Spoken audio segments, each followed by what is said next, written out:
Plus de 15 millions de personnes sont victimes d'un AVC chaque année. Il s'agit de la première cause d'handicap acquis chez l'adulte dans le monde.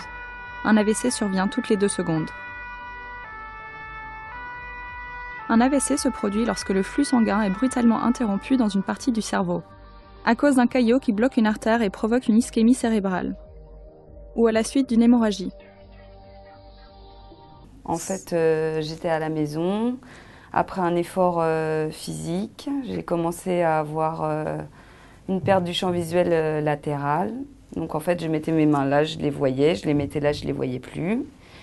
Et puis après une grosse fatigue, désorientée un petit peu en prenant la voiture, mais bon, ça m'a pas inquiété. Avec ça, oui. Ça m'a pas inquiété plus que ça. Et j'ai attendu 48 heures avant d'aller à l'hôpital. J'ai reconduit, mais la perte du champ visuel, elle a duré pendant 1 semaine.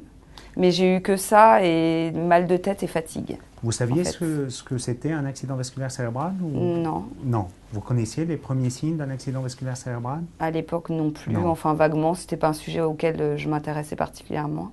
Et est-ce que, à votre âge, vous pensiez être un jour... Pas du tout, il n'y a personne dans ma famille qui en a fait. Je faisais de l'activité physique, je fumais pas trop, j'avais quand même une vie saine, donc... Est-ce que maintenant vous connaissez les signes qui peuvent annoncer un accident vasculaire cérébral? L'hémiplégie. C'est quoi l'hémiplégie pour que des gens qui ne sont pas dans le milieu médical comprennent? C'est une partie du corps qui reste immobile, qui ne bouge plus, avec la paralysie faciale ou ce genre de choses. Mais moi, ça a été complètement différent. Vous, c'était plutôt des troubles visuels? Voilà. Et d'orientation? Et d'orientation aussi, puisque quand je suis montée dans la voiture, je ne savais pas vraiment si j'étais à l'avant ou si j'étais à l'arrière de la voiture. Ah oui. Et je reconnaissais les lieux sans vraiment reconnaître, en fait. Et vous savez quelle était la cause de votre accident vasculaire cérébral? En fait, on a décelé que j'avais un FOP au niveau du cœur, donc une petite ouverture entre l'oreillette droite et l'oreillette gauche qui ne s'est pas refermée à la naissance.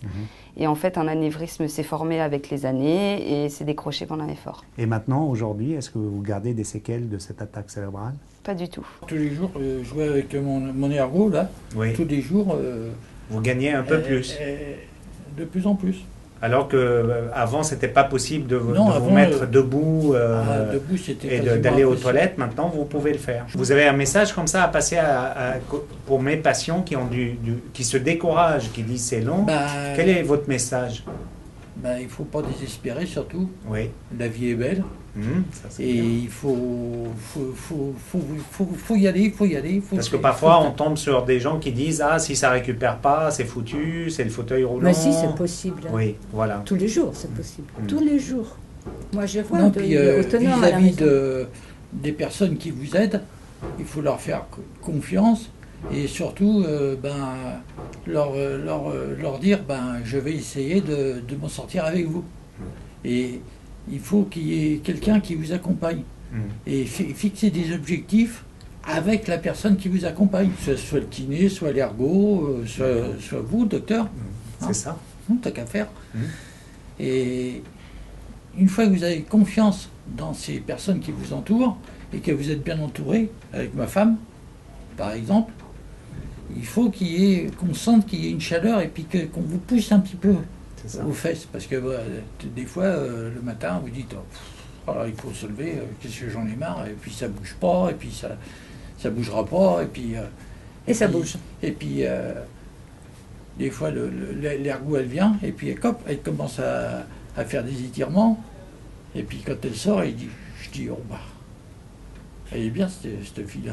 J'ai été surpris d'entendre mon épouse pousser un gémissement, parce que c'est pas son habitude, elle est très dure à la douleur en général, donc j'étais surpris, donc je suis descendu immédiatement. Je l'ai trouvée assise sur le canapé, j'ai tout de suite compris que c'était un AVC, puisque j'ai vu la moitié de son visage, donc la lèvre penchée, tout ça, qui pendait et tout, et puis impossible de parler, donc, et puis elle-même m'a fait signe...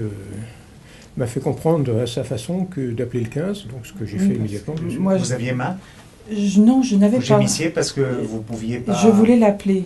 Vous pouviez pas parler. Voilà. Rien ne Voilà. sortait. Voilà. Vous pouvez nous mimer ce qui sortait quand vous essayez de Ben, parler? c'est-à-dire, c'était une sorte de grognement. J'ai voulu Comment elle faisait? appeler son prénom. Elle bossait, elle faisait. C'est ce que j'ai entendu de Voilà. l'étage. Alors je suis descendu Et là, immédiatement. vous avez remarqué que sa face était de travers, son Ah visage oui, était il y avait asymétrique. oui, tout à fait. Il y avait la moitié droite qui pendait, la lèvre qui pendait. Et, Oui, et elle ne pouvait plus pas parler Elle pouvait du pas tout, parler du tout. Rien. Non. Rien ne sortait. Non, Et elle comprenait vos questions quand vous lui parliez? Ah, Oui, oui, j'étais tout à fait consciente. Et quel geste vous lui avez dit de faire? Et justement, je lui ai montré le téléphone et je lui ai fait comme ça parce que je savais que...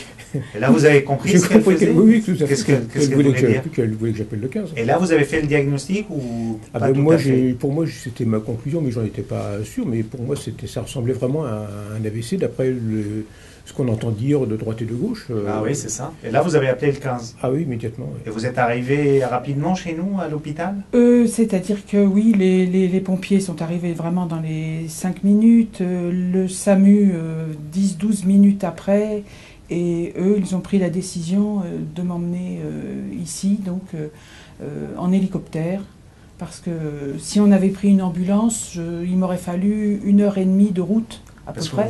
vous habitiez Parce où? que j'habite dans le sud Essonne, Mhm. à mi-chemin entre Paris et Orléans. Mhm. Et donc, je pense que l'hélicoptère était bien sûr le moyen le plus rapide. Et je pense que j'étais ici après avoir été installée dans l'hélicoptère. On a dû voler un quart d'heure ou 20 minutes et je suis arrivée ici. Voilà. Je me suis levée, je me lève de mon lit, je suis tombée à 2 reprises. Avec des difficultés à me relever. Je ne comprenais pas ce qui se passait, mais comme je voulais inquiéter personne... Vous habitez seul? Oui. D'accord.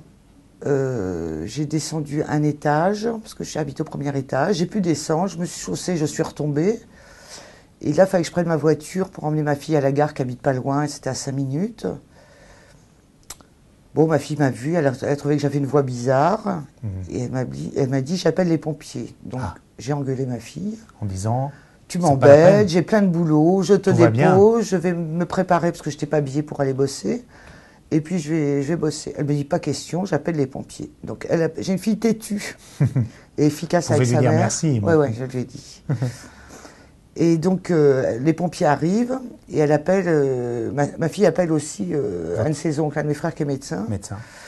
Et donc les pompiers arrivent et comme je les ai engueulés comme j'engueulais ma fille, hein, ça va très bien, il n'y a pas de souci, je vais aller travailler. Les pompiers disent, ma fille insiste, et les pompiers disent, on vous emmène à Melun, j'habite à côté de Melun. Ouais. Et ma fille dit pas question. Du coup, elle avait décrit à mon frère ce que j'avais. Le SAMU est arrivé par chance. Très vite, ils ont vu ce qui se passait et ils ont décidé d'orienter sur Mondor. Vous appelez ça de l'anosognosie. Expliquez-moi ça. J'ai regardé dans le dictionnaire. Alors, qu'est-ce que c'est pas que dans ce le dictionnaire. Terme barbare, je ne l'ai pas trouvé dans le Robert, hein, je vous préviens. Et maintenant, vous savez ce que c'est? Ça veut dire quoi pour des gens qui vont nous regarder ou regarder votre témoignage? Ne pas avoir conscience de quelque chose. C'est ça. Concrètement, j'étais dans mon lit à l'hôpital.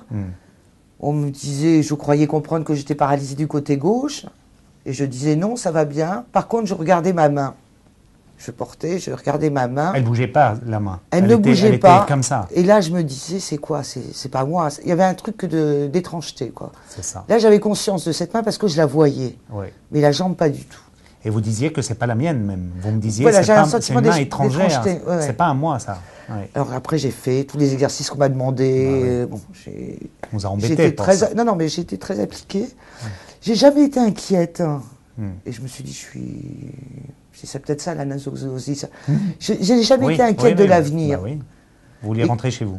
Je voulais rentrer chez moi. Et quand j'étais à la salle pétrière, là, je me suis dit quand même que j'avais du boulot à faire. Et quand j'en voyais qui marchait, je me suis dit, ça va m'arriver un jour de remarcher. Oui, et c'est arrivé. J'étais plutôt optimiste. Et c'est arrivé. En fait, je prenais le bus pour aller à mon boulot, donc de chez moi, vers 7h, 7h15 le matin.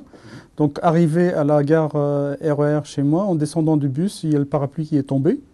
Il y a un monsieur derrière moi qui est venu m'apporter le parapluie, il me le donnait, et puis je le regardais, je ne comprenais pas. Puis j'essaie de l'attraper, mais j'essaie avec la main gauche, mais il tombait, donc il me dit « ça va ?» Je lui dis « non, ça va pas, qu'est-ce qui se passe ?» Et puis il dit rien, et je lui dis « je suis un peu perdu », donc j'essaie de tourner à gauche parce que je voulais prendre le RER, et là, j'arrivais pas à tourner, donc il m'a attrapé par le bras. Puis il y a une personne de la gare du RER qui est venue aussi m'attraper. On m'a mis s'asseoir par terre. Puis on m'a posé des questions sur mon nom, sur mon adresse, quel jour on était, etc. Et là, il y a une personne, je pense, de la gare, de la RER, de la RATP en fait, qui a peut-être des notions de secouriste, qui m'a demandé de serrer sa main. Donc j'ai commencé à serrer sa main avec la main droite, puis après avec la main gauche.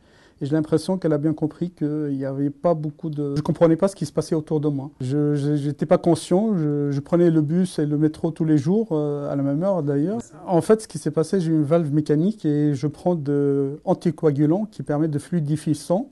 Et ce jour-là, j'ai oublié de prendre mon traitement, donc ce qui fait que le sang n'était pas assez fluide. Et donc il y a un caillou qui s'est formé au niveau de la valve et qui est passé dans le circuit haut du cœur vers le cerveau et qui a bouché une artère, exactement, qui pilotait la partie gauche.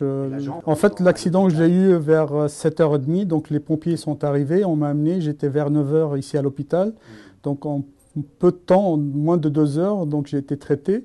Alors, ce que j'ai compris, c'est qu'ils ont fait passer une sorte de cathéter de la jambe vers le cerveau. Ils ont retiré le caillou sanguin. Ils ont aspiré ça et puis c'est reparti après. Au bout d'une demi-journée, je commençais à bouger le bras, la jambe, etc. Très peu de séquelles, presque rien. Donc, j'ai pris quand même à la sortie de l'hôpital des séances de kiné, qui m'a permis de stabiliser un petit peu, de prendre confiance en moi par les gestes et les mouvements que je faisais au quotidien. Moi, ça a été un peu particulier dans le sens où je ne connaissais pas du tout le terme de la tête qui tourne. Et moi, j'ai eu vraiment la tête qui tournait dans le premier, second degré du terme, c'est-à-dire que la tête qui est incapable de rester en place. On m'a donné un verre d'eau, le chemin de ma bouche, impossible de le trouver. J'ai renversé sur le lit. Ma mère m'avait demandé si j'allais bien. Moi, j'ai dit bien sûr, j'allais bien. Mais après, en cachette un peu, elle a appelé les pompiers et puis ils sont venus. J'étais encore dans mon lit, oui. Par contre paralysé. Je ne sentais plus ce côté-là. Le bras, et puis ensuite, ça faisait un peu comme dans les films quand les gens parlent au ralenti. Donc, je parlais au ralenti, je voyais les choses de moins en moins bien, mais par contre, je continuais à me débattre. Ensuite, je sais qu'ils m'ont déposé devant ma cuisine, et là, pour moi, dans ma tête, j'allais bien. J'essayais de parler, mais après le trou noir, je sais que j'étais sur le brancard, et puis après, plus rien. Vous avez perdu connaissance. Vous êtes arrivé chez nous, effectivement, dans un coma, et plus aucun muscle ne bougeait, ni les bras, ni les jambes. J'ai ouvert les yeux. Là, je ne comprenais pas du tout ce que je faisais dans un endroit comme ça. Vous étiez dans une chambre d'hôpital. Voilà, et je ne savais pas du tout. Et puis, bien, la première chose que j'ai faite, une fois que j'ai compris que j'étais dans un hôpital, j'ai demandé tout bêtement, parce que en fait, j'aime bien lire, donc j'ai demandé un catalogue et je voulais lire. On va passer un catalogue. Ça bougeait les bras ou c'était encore paralysé les bras En fait, j'ai fait trop de mouvements, donc ensuite on m'a... difficile. Voilà, et donc ensuite on m'a calmé et puis... Mais ça bougeait un tout petit peu. Oui. Et les jambes? Enfin, non, les jambes, non. Les jambes ne bougeaient pas? Les jambes ne bougeaient pas, non. D'accord. Et quand est-ce que ça a commencé à rebouger?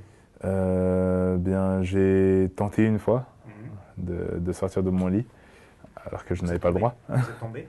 Je suis un peu tombé, oui. Ouais. Ça ne répondait pas comme il fallait. Voilà. Donc, et ça a mis combien de temps pour après se rétablir?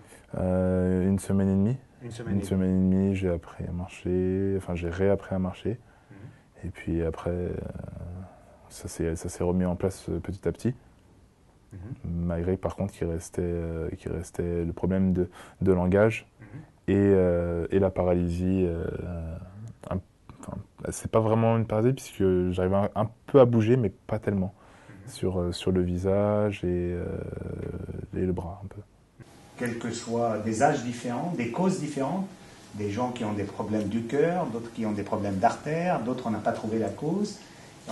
Et le point commun, c'est que c'est le pire jour de votre existence peut-être, quand on vous a connu. Et là, je vois des progrès où des gens ont repris une vie tout à fait normale, d'autres qui continuent à faire des progrès pour reprendre une vie quasi normale, d'autres qui se battent avec le handicap et qui ont des besoins divers et variés là aussi, la reprise de la conduite automobile. Et pour chaque cas, il y a un traitement spécifique, mais le message, c'est faire vite. chaque minute compte. Comme je vous ai dit, après une occlusion d'une artère cérébrale, il y a des millions de neurones qui disparaissent et il faut faire très très vite pour sauver le maximum de ces neurones pour vous redonner une vie la plus normale possible.